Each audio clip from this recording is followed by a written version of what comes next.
자, 데일리 베스트 뉴스를 시작합니다. 혹시 여러분 맹주성 교수라는 분 기억하십니까? 임종석 청와대 비서실장의 한양대 스승인데 맹주성 교수는 지난해 7월 자신의 페이스북을 통해 임종석 비서실장에게 보내는 첫 번째 편지를 보내 화제가 된 바 있습니다. 그런데 맹주성 한양대 명예교수가 최근 임종석 군에게 보내는 두 번째 편지를 써 다시 주목을 받고 있습니다. 맹 교수가 바라보는 임종석이 1년 전보다 많이 나아졌을까 아니면 더 악화되었을까? 자, 지금부터 맹 교수가 임종석에게 보내는 두 번째 편지를 소개해드리도록 하겠습니다. 대통령 비서실장 임종석 군에게 2017년 7월경에 자네에게 충고의 글을 페이스북에 올렸네. 수없이 많은 욕설을 들었지만 그보다 몇십 배 더 많은 격려와 응원의 답글이 있었네. 많은 걱정 속에서 1년 동안 자네의 행보를 지켜보았네. 물론 그 다음날 자네가 글을 읽고 간접적인 방법으로 내게 소통을 했기 때문에 그동안 말없이 관찰하기만 했던 것이기도 하네. 그러나 이제 다시 말을 할 때가 되었군. 정치, 경제, 사회, 문화 모든 분야에서 뭐 하나 정상적으로 가고 있는 것이 없네. 마치 대한민국이라는 땅덩어리가 지구의 회전 방향과 반대로 돌아가고 있는 듯하니 이렇게 보고 있는 내가 미친 것인가. 눈만 뜨면 벌어지는 이해를 해줄 수도 없고 이해를 해서도 안 되는 새로운 일들로 나의 머릿속은 마치 토네이도가 지나가고 있는 듯 어지럽다네. 현재 우리가 겪고 있는 혼돈은 근본적으로 어디에 기인하는 것인가? 그것은 현 정권 들어 그동안 유지해온 국가의 정체성을 부정하고 막무가내로 뒤집으려 하는 자네들의 일탈적 통치 방식의 원인이 있는 것이 아닌가? 우리가 지켜야 할 국가 정체성은 자유민주주의이고 파괴해서는 아니 되는 것이지. 첫째 자유시장 경제, 둘째 자유민주 정치, 셋째 실질적 법치, 이 3대 요소의 유기적인 관계 속에서 국가의 발전을 이루어야 한다는 것이네. 지금까지 우리나라 정체성에 대해서 의심의 여지가 없었고 찬반의 논의 대상도 아니었지. 그런데 오늘 우리의 현실은 어떤가? 3대 요소 모두가 무너진 상황 아닌가? 첫째, 시장 경제가 자생적으로 형성되는 것이지 인위적으로 만들어가는 것인가? 도대체 소득주도 성장이라는 정책 또는 이론의 정체가 무엇이란 말인가? 글로벌 경기 상승기에 우리의 경제 지표는 끝없는 하향 곡선을 그리고 있다는 사실이 무엇을 말하는 것인가? 더욱이 글로벌 경제도 어떤 주기를 가지고 부침하지 않는가? 언제 또다시 이런 상승기가 올지 예측이나 해보았는가? 우리는 스스로 기회를 걷어차버리고 있는 것이네. 국가의 경제가 역사적으로 사례가 없는 이론의 실험 대상인가? 굳고 탕진하고 빚 늘려가면서 돈 뿌리는 정치 누구인들 못하겠나? 둘째, 현재 우리가 자유민주 정치 체제에 있다고 생각하나? 이 부분에 대해서는 자네는 아니라고 답하겠지. 지난번 제10차 개헌안에서 민주주의적 기본 질서의 자유라는 단어를 빼버리려고 하지 않았나? 현행헌법과 개헌안 전문을 비교 검토해 보았는데 현행헌법 60여 군데가 개정되는 것이었더군. 이것이 개헌인가 재헌인가? 도대체 비서실장의 법적 권한이 어디까지인가?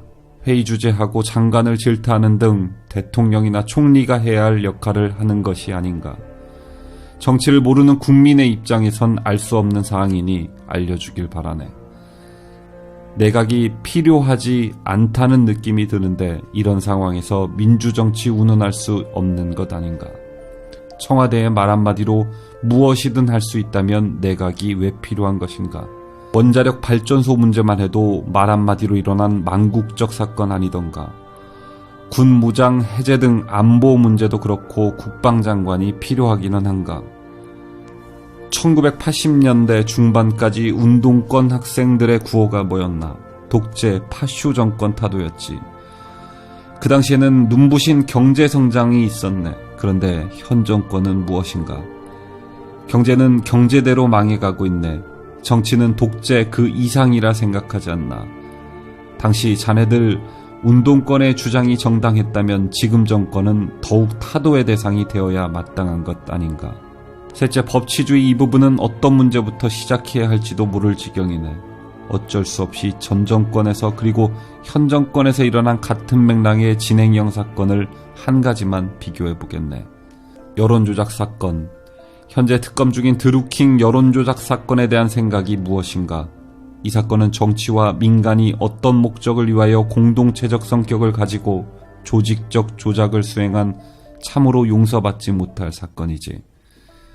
여론조작이라는 같은 관점에서 전 정권에게 대선 당시 야당은 무슨 주장을 했으며 어떤 행동을 했는가? 지금도 마땅히 똑같이 처리되어야 하는 것 아닌가? 특검의 공정성과 그들의 법적인 양심에 의존할 수밖에 없는데 과연 그들의 과거 성향이 어떤 것이었나? 더욱이 탄핵 특검들의 수사에 신뢰를 갖지 못하는 상황에서 이 사건의 특검도 신뢰성의 의문부호를 달 수밖에 더 있나? 더욱이 영장 하나 제대로 집행 못하는 특검이 되어버렸네. 여론조작이란 테마가 탄핵의 사유 중 하나였다는 중차대한 사안임을 고려할 때 적당히 꼬리 자르기식 특검은 용납될 수 없는 것 아닌가. 이 와중에 사건 관련 국회의원의 자살은 또 무엇인가. 소환도 하지 않았는데 노인 어머니를 두고 자살이라니 이해할 수 있겠나. 죄악일세. 나는 현재 우리의 법치주의가 무너졌음을 가장 비통하게 보고 있는 사람이네. 대통령 탄핵은 형사소송인데 이 경우 완벽한 증거에 의한 판결이 나오기 전까지는 불구속 수사 원칙이 법적으로 명시되어 있는데도 불구하고 증거인멸, 도주 등의 이유를 들어 구속수사를 하지 않았나. 탄핵에 방아쇠를 당긴 조작된 태블릿 PC를 포함해 1년이 넘도록 차고 넘친다던 증거 하나 제시하지 못하는 사실은 죄가 없다는 것이지. 억지 탄핵에 현 정권이 두려움을 가지고 있는 것인가? 정당하고 떳떳하다면 무엇이 두려운가? 이 시점에서 1987년으로 돌아가야 되겠군. 당시 운동권에서 외치던 구호 말일세. 민주화 원년이라는 것이었지. 원년이라 함은 그 이전의 모든 것은 민주화가 아니라고 주장하는 것이었나. 최근에 벌어지고 있는 우리의 현실을 체험하면서 원년이라는 단어의 의미를 새삼 되새기게 되었지.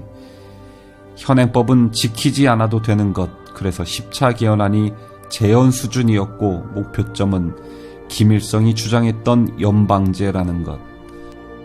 이미 30년 전 그 이전부터 기획되었다는 것을 충분히 증명하고도 남는 단어 아닌가.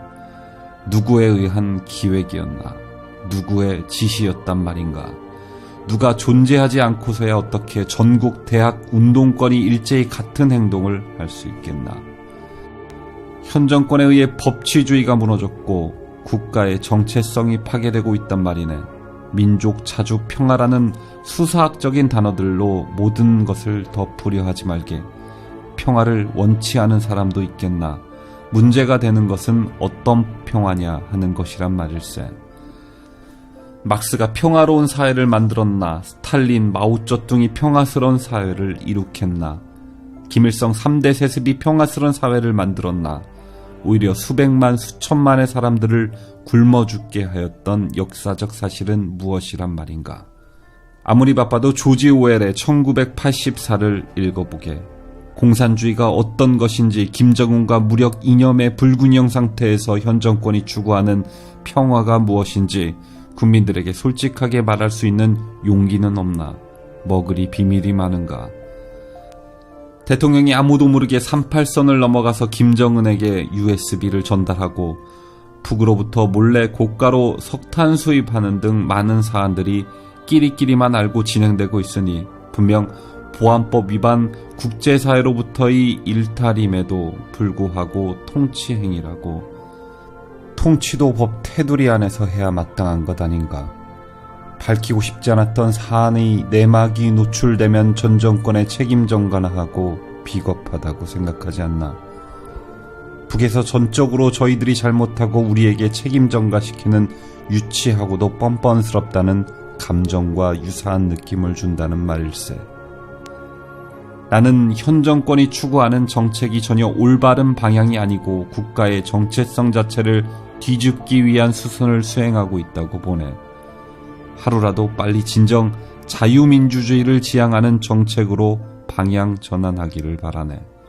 어쩌면 자유라는 이 두 글자를 수호하기 위해 투쟁하는 국민의 한 사람으로서의 명령일지도 모르겠네. 태극기를 든 모든 사람의 명령일 것이네. 부구라고 이런 들로 몰고 가지 말길 바라네. 또 국민들의 이성을 마비시키기 위한 꼼수 부리지 말란 말이네. 모두 정의를 위해서 자신의 희생도 불사하는 자연 발생적 무한 에너지일세.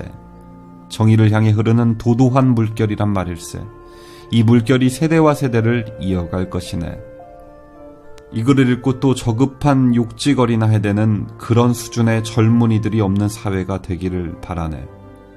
사실에 토대를 둔 논리로 본인의 주장을 어필하는 그런 성숙된 사회가 되기를 바라네. 그런 반론을 기다리네.